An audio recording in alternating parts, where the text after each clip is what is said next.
हर हर महादेव। देवों के देव महादेव जी के चरण में प्रणाम करती हूँ, मेरा प्रणाम स्वीकार हो। माता गौरव पार्वती के चरण में प्रणाम करती हूँ, मेरा प्रणाम स्वीकार हो। गणपति ललनवा के चरण में प्रणाम करती हूँ, मेरा प्रणाम स्वीकार हो।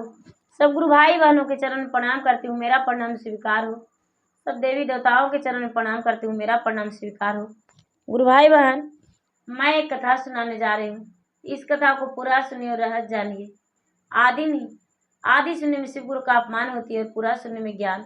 इसलिए कथा को पूरा सुनिए और रहस्य जानिए। हर हर महादेव, घर घर महादेव। गुरु भाई बहना, एक राजा थे। एक राजा थे, उनका राज बहुत बड़ा था। अच्छे राजा थे और कोई भी शिकवा शिकायत उनका राज में होता था तो राजा के पास लोग लेकर जाते थे। राजा साहब उनका न्याय अच्छे से करते थे। जिनका अन्याय रहता था उनका कह दिया करते थे, जिनका न्याय रहता था उनका न्याय देते थे। राजा साहब जिसका भला उसका भला, बुरा जिसका बुरा, दूध के दूध पानी के पानी निर्णय लिया करते थे। ऐसा बात देखकर प्रजा बड़े खुश रहते थे।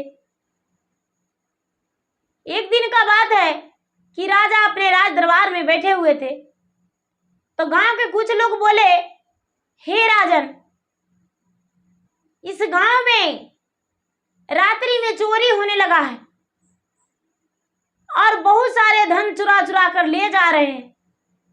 पूरा गांव जो है व्याकुल हो गया है, पूरा परेशान है। राजा कहने लगे, ऐसा बात? तो हाँ। गुरु भाई बहन, राजा ने क्या किए कि एक साधारण कपड़ा रात्रि में पहन लिए, चोर को पकड़ने के लिए साधारण कपड़ा पहन के और बीच चौराहे पे खड़ी हो गए। जब बीच चौराहे पे खड़ी हो गए तो उसी रास्ते से जो चोरी करता था चोर, वो गुजर रहा था। उन्होंने बोला, भाई तू कौन हो, अब बीच चौराहे पे क्या कर रहे हो?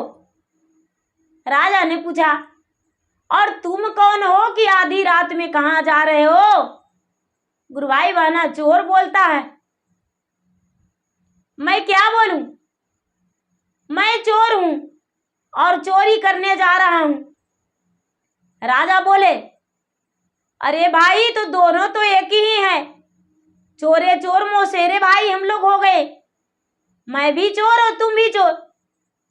हम भी तलाश कर रहे थे कि किधर जाएं चोरी करने, रास्ता में तू ही मिल गया।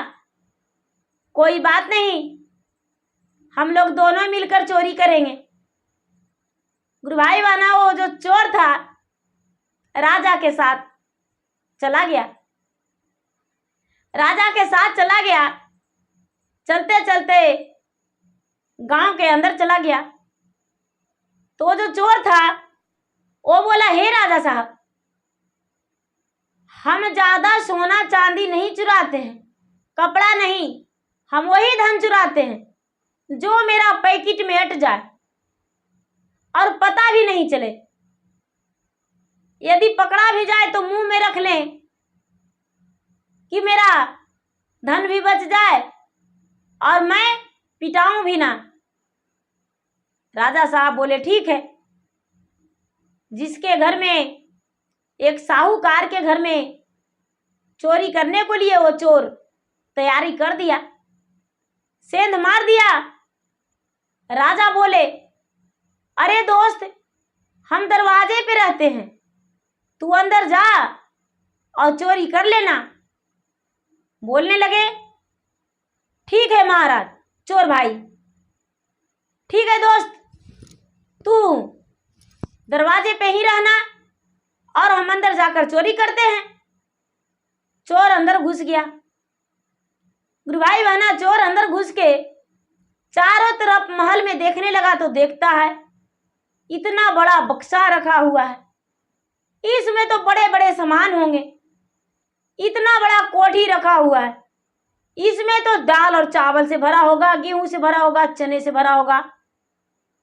ये सब ले जाकर क्या करेंगे? राजा का बहुत बड़ा अलमारी है, इसमें तो बहुत सारा पैसा रखा होगा। इतना बड़ा अलमारी में चुरा के क्या करेंगे? कुछ ऐसा धन चुराएंगे जिससे महल में भी पता नहीं चले और मैं चोरी करके भी ले जाऊं। गुरु भाई बहना, वो चोर चारों तरफ महल में छान मार लिया, लेकिन कोई ऐसा महल में नहीं दिखाई दिया धन। धीरे धीरे धीरे धीरे रानी और जहां राजा सोए हुए थे उनका कक्ष में यह चोर ढुक गया। ढुककर और रानी गहरी नींद में सोई हुई थी। रानी के हाथ पकड़ के और नजर पड़ गया रानी के हाथ पर अंगूठी पर। क्या किए कि राजा के हाथ का अंगूठी भी निकाल लिए और रानी का हाथ का अंगूठी निकालने लगे। चोर का दिमाग था कि हम लोग दो हैं, एक अंगूठी उसे दे देंगे, एक अंगूठी हम ले लेंगे। गुरु भाई बहना, एक अंगूठी तो पैकेट में डाल दिए, लेकिन दूसरा अंगूठी निकालने लगे तो रानी हाथ पकड़ के बैठ गई और कहने लगी कि भाई तू कौन हो? चोर बोला, मैं चोर हूं। रानी साहब हल्ला मत कीजिए, राजा साहब जाग जाएंगे। रानी ने कमरे से निकल के और बोलने लगी, बोलो, आखिर इतना मेरा घर में धन था, तू सारा धन नहीं चुराई और मेरा अंगूठी तो चुरा ली और मेरे पति का। ये चोर बोलता है, हे रानी साहब, ज्यादा धन चुराएंगे आपका तकलीफ हो जाएगा, मैं ईमानदार चोर हूं। मेरा जो सरदार है वो भी बाहर खड़ी हैं, दो अंगूठी चुराए, एक अपना सरदार को देंगे, एक हम।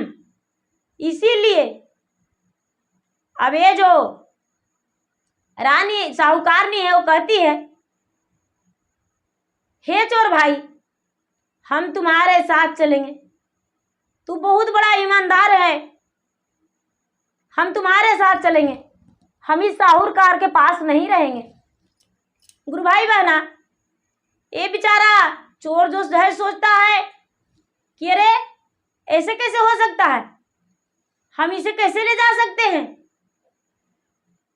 राजा के पास दौड़ा दौड़ा चला आया, अपने मित्र के पास जो कि राजा चोर बन के खड़ी थे।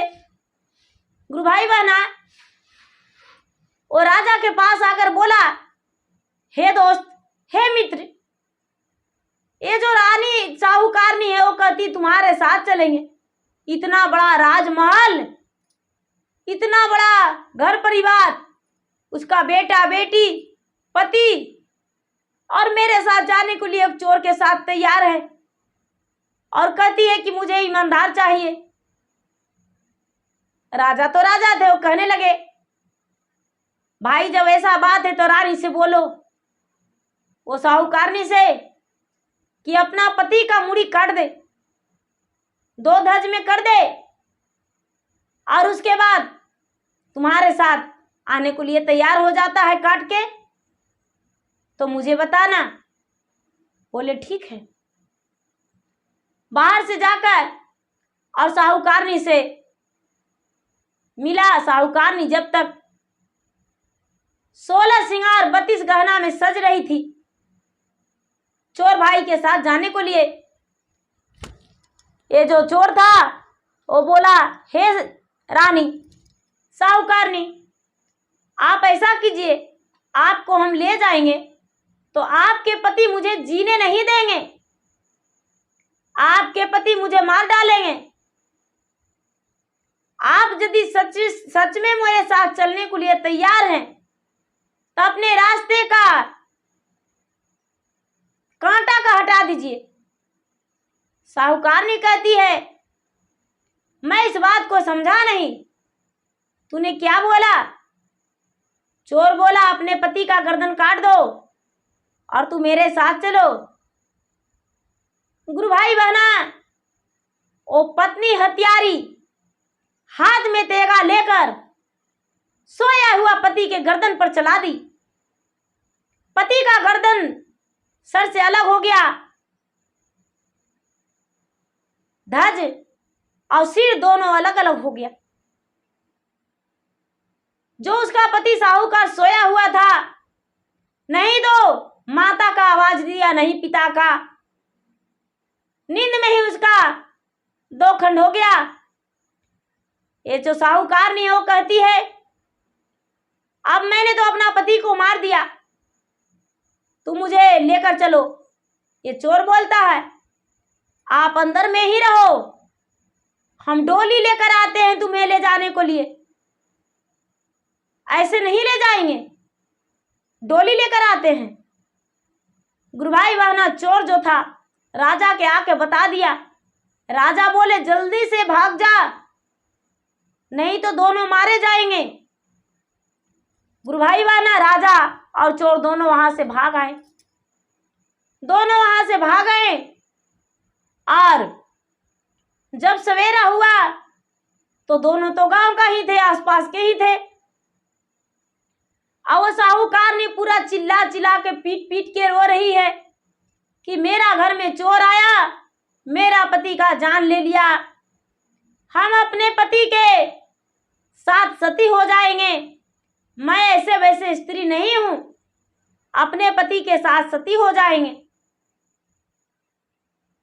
जब ऐसा बात राजा ने सुने तो राजा कहने लगे एक बार उस रानी से हम मिलना चाहते हैं, साहूकारनी से जरूर मिलेंगे। गुरुभाई बहना ये राजा साहूकारनी के पास चले गए। साहूकारनी के पास चले गए और कहने लगे आखिर क्या हुआ,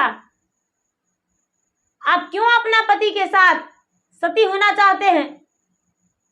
वो विधवा स्त्री कहती है, हत्यारिन स्त्री कहती है, अपने पति की कातिल। क्या कहूं राजा साहब, मेरा तो संसार ही चला गया। मेरा पति को रात में चोर ढूंढकर और मेरा पति का गर्दन काट लिया और भाग गया। मैं पर पुरुष का मुख नहीं देखना चाहती हूं। एक विधवा स्त्री पर पुरुष का मुंह कैसे देखूंगा, इसलिए अपना पति के साथ सती हो जाना चाहते हैं। जब ऐसा बात राजा सुने तो बोले कि सचमुच में क्या आपके पति को चोर मारा है? तो हाँ, मेरा पति का चोर मारा है। सारे लोग को राजा आदेश दे दिए कि कोई बात नहीं, इसके लिए डोली सजा दिया जाए, इसके पति के लिए अर्थी। गुरुभाई बहना आगे आगे डोली और पीछे से अर्थी। साहूकार का अर्थी, साहूकार के पत्नी का डोली जा रहा है। मरने घाट में डोली रुक गई और अर्थी भी वहां रुकी। लोग लकड़ियां से उनका सारा सजा दिए, उनका काया का सुला दिए। राजा जो थे मरण घाट पर पहुंचे। मरगन्ना घाट पर पहुंचे। ये जो साहूकारनी थी वो छंग पतंग होके देख रही है कि जो रात में बोला था मुझे, वो कहाँ गया। राजा के आदेश अनुसार सारे लोग कहने लगे राजा साहब ये अपने पति के साथ सती होने आई है। राजा ने बोले ऐसे नहीं सती होवेगी, इनका पांव हाथ बांध दिया जाए, इनका शरीर में बहुत सारे वस्त्र लपेट दिया जाए, जितना इनके पास साड़ी होगा। साहूकारनी का कपड़ा क्या होगा, इनका शरीर में बांध दिया जाए और राजा के सारे के ऊपर बैठा के लकड़ी से दबा के उसके बाद अग्नि जला दिया जाए। राजा ऐसा आदेश दे दिए। राजा को सारा लोग कठोर और निर्दयी कहने लगे। राजा कहते हैं कि पूछो इससे, इसका पति का किसने मारा, इससे पूछो। सारा लोग साहूकारनी से पूछने को लिए थई थई हो गए। जहां तक के कि उसका पुत्र भी था वो भी पूछे राजा ने अपनी बात सबको कह सुनाए, सबको बताए और ये बात भी बताए, साहूकारनी वाली रात की बात।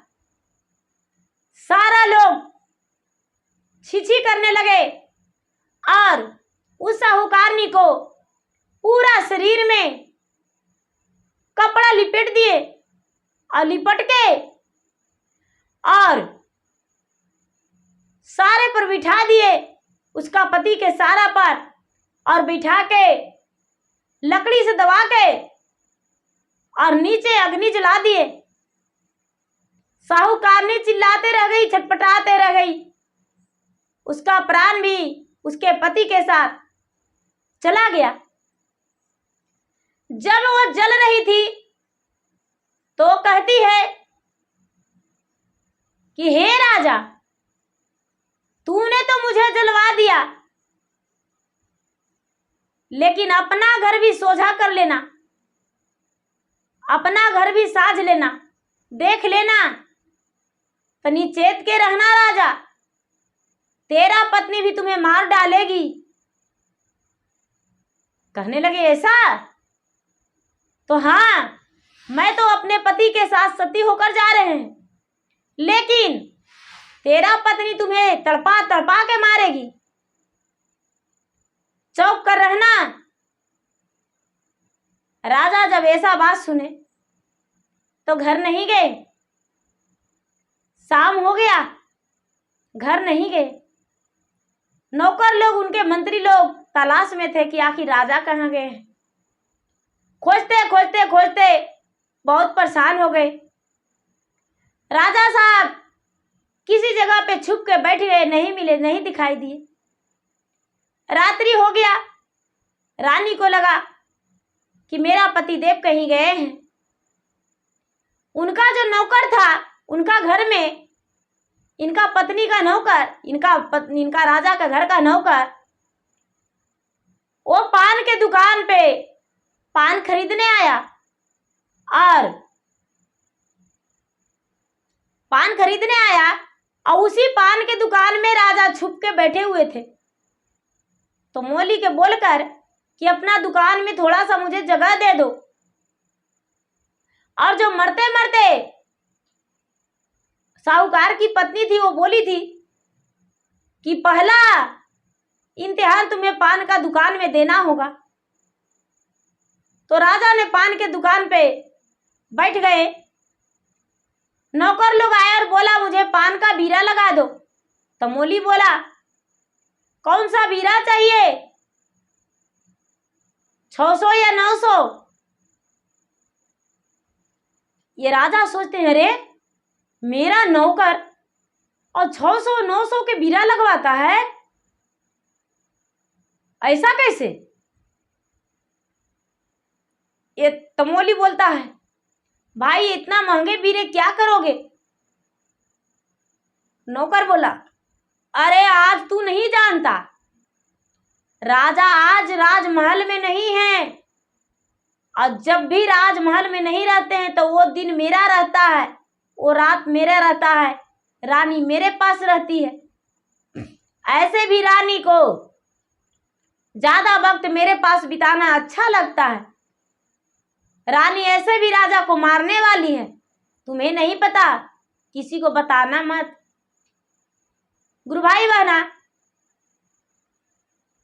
ये जो तमोली था वो बीरा लगा के दे दी, ये पान बंधवा लिया और अपना रानी को ले जाकर वो दे दिया। रानी ने पान खाई और उसके साथ रात बिता ली। जब रात बिता रही थी राजा के कक्ष में, तो राजा इधर उधर से देख रहे हैं कि मेरे कक्ष में मेरा नौकर और मेरा रानी दोनों सोए हुए। ये कहते हैं हे महादेव, मैं करूं तो क्या करूं, मैं एक राजा हूं, अपने रानी का प्रतिष्ठा भी किसी के हाथों नहीं बर्बाद कर सकती, मुझे कोई उपाय बता दो महादेव। लेकिन गुरु भाई बहना, महादेव कोई उपाय नहीं बताए। जब सवेरा हुआ, राजा साहब लौट के उसी पानेरी दुकान में आकर दुकानदार को बोले, कुछ दिन मुझे जगह दे दो रहने के लिए, और शाम के समय में जब वो पान का बीड़ा लेने आए तो रानी का नशे का पान लगा देना, जो कि रानी नशे में बावला हो जाए, लोग जाने की मर गई। तमोली ने बोला कि आपका कहने के अनुसार ऐसा नहीं कर सकते हैं, मुझे रुपया देता है। राजा बोले, उससे दुगना धन देंगे, हम दुगना देंगे। दुगना का बात पे तमोली ने बीड़ा लगा दिया। वो आया नौकर लेने को लिए, बीड़ा लेकर चला गया, रानी को खिला दिया। जब रानी को खिला दिया, सवेरा हुआ तो पूरा राजमहल में हंगामा हो गया। रानी मर गई, रानी मर गई, रानी मर गई, रानी मर गई। गुरु भाई बहना, ऐसा हंगामा हो गया। राजा को पता चला तो राजा तो ये रचना रचवाए थे। वो जो नौकर था, नौकर राजमहल छोड़कर भाग गया। रानी को और राजमहल छोड़कर, दोनों को छोड़कर भाग गया। जितने उसके घर में रानी के माया के जाल में गलत नजरिया से देखकर जो मोहित थे, वो सारा राजमहल छोड़ दिए। राजा ने गए तो राजा ने बोले, देखे कि मेरा पत्नी तो मर चुकी है, सारा लोग इसे मरने का कर दिए हैं। रानी के लिए सारा लोग तैयारी कर दिए कि रानी मर गई है। राजा ने बोले, मेरे पास कोई एक तांत्रिक है, उसे बुलाकर लाते हैं, मेरा पत्नी को जरूर जिया लेंगे। राजा के वही जो तमोली था, जो पान दिया था, वही तमोली आया, पनेड़ी आया, और आकर कोई ऐसा मसाला उसके मुंह में डाला जो कि रानी का होश आ गया। जब रानी का होश आ गया तो रानी आंखें खोलती है। गुरु भाई बहना, तो इसके साथ कोई नौकर नहीं था, राजा थे और वही पान वाला था। रानी कहती है, राजा साहब आप तो कहीं चले गए थे कुछ दिन के लिए, लगता है घर में नहीं थे। राजा बोले, तुम्हारे पास कौन था जो कि जिसके साथ तू रात बिताती थी?